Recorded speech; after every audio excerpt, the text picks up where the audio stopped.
आजच्या व्हिडिओमध्ये आपण पाहणार आहोत अगदी खुसखुशीत रवा आणि गव्हाच्या पिठापासून घरीच तयार केलेली बिस्किटं. मस्त होतात, चहाबरोबर पण खाऊ शकतात. अगदी बिस्किट तोडल्यानंतर सहजपणे तुटू शकतं आणि बिस्किटाला छान लेयर्स पण सुटतात. ही बिस्किटं तुम्ही 1 महिन्यापर्यंत स्टोअर करून ठेवू शकतात. व्हिडिओ शेवटपर्यंत बघा, सगळ्या टिप्स आणि ट्रिक्स दिलेल्या आहेत. व्हिडिओ आवडला तर लाईक करा. बिस्किटांसाठी आपण 1 कप बारीक रवा घेतलेला आहे, त्यानंतर पाऊण कप गव्हाचं पीठ घेतलेलं आहे, त्यानंतर इथं आपण पाऊण कप पिठी साखर घेतलेली आहे. त्याचबरोबर आपण अर्ध्या कपापेक्षा थोडंसं जास्त आपल्याला इथं दूध घेतलेलं आहे. हे दूध आपण नॉर्मल टेम्परेचरचं घ्यायचं आहे. त्याचबरोबर पाव चमचा सोडा, अर्धा चमचा सफेद तीळ आणि इथं पाव चमचा इलायची पावडर. त्याचबरोबर इथं आपण 1/4 कप आपण साजूक तूप घेतलेलं आहे. इथं मी गाईचं तूप घेतलेलं आहे. आता आपली बिस्किटांची पूर्ण तयारी झालेली आहे. आता पुढच्या प्रोसेसला सुरुवात करूया. मिक्सिंग बाउलमध्ये आपण 1 कप बारीक रवा घालून घेऊया. रव्यावरतीच आपल्याला गव्हाचं पीठ घालायचं आहे. हे कदाचित तुम्हाला जास्त वाटत असेल, पण हलक्या हाताने भरलेलं होतं, त्यामुळे ते 1 कप दिसतंय, पण हे पाऊण कप इतकं गव्हाचं पीठ आहे. त्यावरती लगेचच आपण पिठी साखर घालून घेतली, ती पण पाऊण कप आहे. 1/4 साजूक तूप घालूया. साजूक तुपाच्या ऐवजी तुम्ही तेलाचाही वापर करू शकता. बिस्किटं खुसखुशीतच होतील.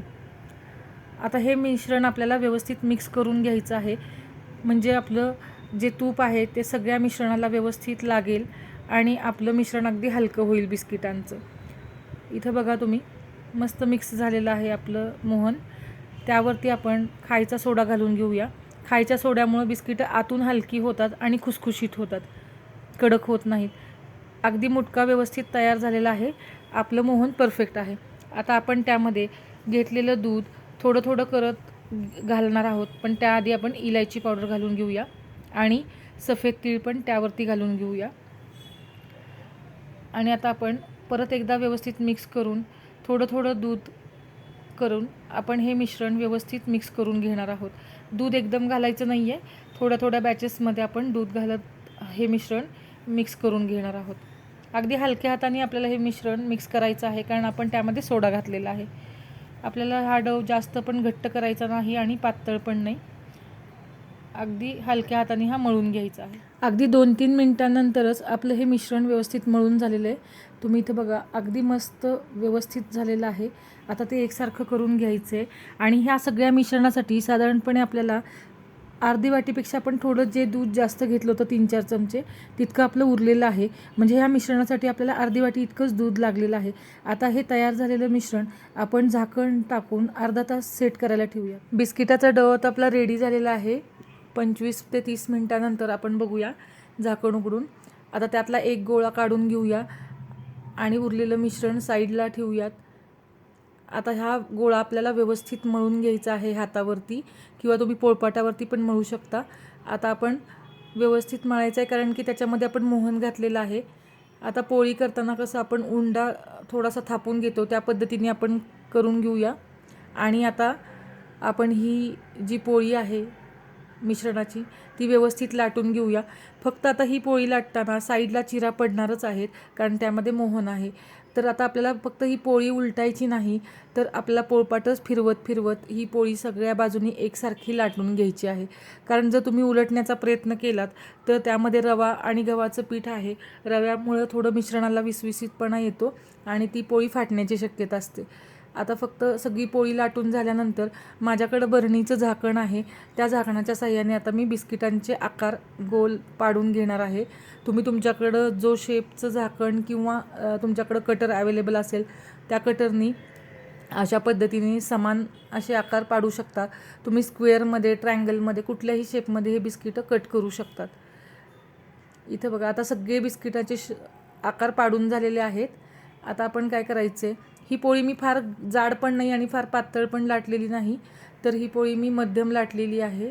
आपल्या नेहमीच्या पोळीपेक्षा थोडीशी जास्त, कारण जास्त जाड लाटली तर आपल्याला बिस्किट आपली आतून कच्ची राहतील. आता आपण साईडच्या त्याच्या कडा काढून घेणार आहोत आणि सगळे बिस्किटांचे शेप आपण ओपन करून घेणार आहोत. आता तुम्ही इथं बघा, त्याची जाडी, इतक्या जाडीची मी ही बिस्किटं ठेवलेली आहेत. आणि यामध्ये सोडा आहे, त्यामुळं ही बिस्किटं खुसखुशीत होतात. आता ही बिस्किटं आतून बाहेरून व्यवस्थित तळली जावीत यासाठी एका फोर्कच्या मदतीने मी सगळ्या बिस्किटांना व्यवस्थितपणे टोचे मारून घेणार आहे, जेणेकरून आपली बिस्किटं आतून बाहेरून व्यवस्थित खुसखुशीत तळली जातील. जर आपण असं केलं नाही तर बिस्किटं तळायला वेळ लागेल आणि खूप वेळ जर बिस्किटं आपण तळली तर ती कडक होतील आणि आतून कच्ची राहतील जर फास्ट गॅस केला तर. आता अशा पद्धतीने सगळे टोचे मारून झालेले आहेत. आता आपण ही जी बिस्किटं आहेत आपली तयार, ती आपण एका ताटामध्ये साईडला काढून ठेवूया आणि अशाच पद्धतीने आपली सगळी बिस्किटं लाटून घेऊयात. किती छान दिसते बिस्किट ते बघा. सगळी बिस्किटं याच पद्धतीने मी लाटून घेते. आता आपली सगळी बिस्किटं तयार आहेत. आपण ही तळून घेऊयात. आपण बिस्किटं तळून घेणार आहोत, त्यामुळं एका पॅनमध्ये तेल घालून ठेवलेलं आहे. आता बिस्किटं बुडतील इतपत आपल्याला तेल घ्यायचं आहे आणि तेल आपल्याला मध्यम गरमच हवं आहे. ह्या मध्यम गरम तेलामध्ये आपण एक एक करून जितकी तेलात बसतील तितकी बिस्किटं सोडून घेऊयात. आपल्याला फार कमी बिस्किटं घालायची नाही, नाहीतर बिस्किटं विरघळून जातात जर तेल जास्त आणि बिस्किटं कमी असतील तर. टेम्परेचर मेंटेन होण्यासाठी तेलात बसतील इतपत आपल्याला बिस्किटं घालून घ्यायची आहेत. आता ही बिस्किटं आपल्याला लगेचच पलटी करायची नाहीत. जोपर्यंत ती व्यवस्थित तेलामध्ये सेट होत नाहीत तोपर्यंत आपण गॅसची फ्लेम थोडीशी लो टू मिडियमच ठेवलेली आहे आणि साधारणपणे तेलाचा फेस कमी झाला की मग आपण अगदी हलक्या हाताने ही बिस्किटं पलटून घेणार आहोत. जर तुम्ही ती आधीच पलटी करण्याचा प्रयत्न केलात तर बिस्किटं तेलामध्ये तुटण्याची शक्यता असते. त्यामुळं खाली व्यवस्थित सेट झाल्यानंतरच मग आपल्याला बिस्किटं पलटून घ्यायची आहेत. इथं बघा बिस्किटांचा रंग छान ब्राऊन रंगाचा व्हायला सुरुवात झालेली आहे आणि ह्याच ब्राऊन रंगावरती आपल्याला दोन्ही साईडनी बिस्किटं व्यवस्थित तळून घ्यायची आहेत.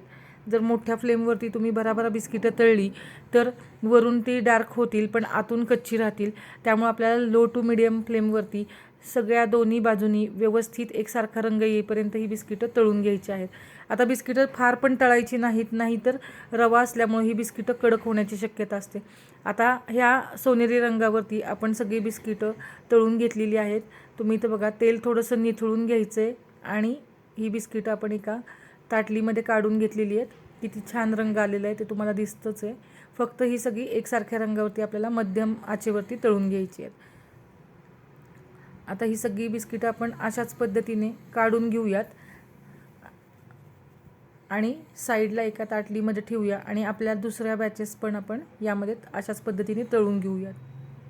ही बिस्किटं आता तळून तयार झालेली आहेत. या प्रमाणामध्ये 25 ते 30 बिस्किटं तयार होतात आणि ही रेसिपी जर तुम्हाला आवडली असेल तर रेसिपीला लाईक, शेअर, कमेंट करा. चॅनलला सबस्क्राईब करायलाही विसरू नका. धन्यवाद.